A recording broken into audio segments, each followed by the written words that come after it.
impamvu imwe abantu bakoresha bavuga ko batazava mu butegetsi, njye niyo nkoresha kuvuga ko nzabuvamo.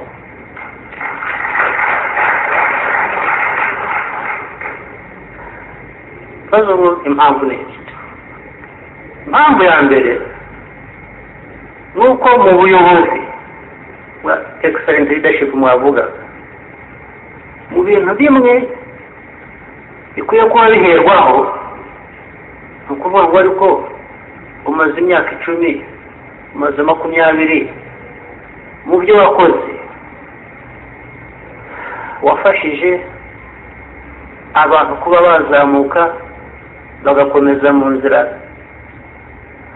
niba warayoboye neza abayoboragamo, niba ntawe ni ukuvuga ngo wayoboye nabi.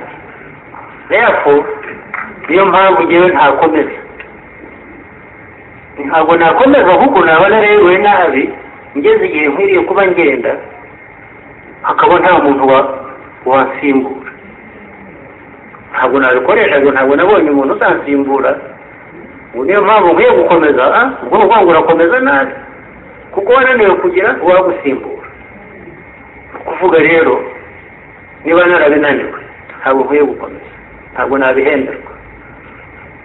niba ari uko nayoboye neza nabwo, ariko abo nayoboye bakaba batarumvaga cyangwa batarashoboye kuvamo ukurikira, kuvuga ngo ibyo bazabona nyuma nagiye is what they deserve.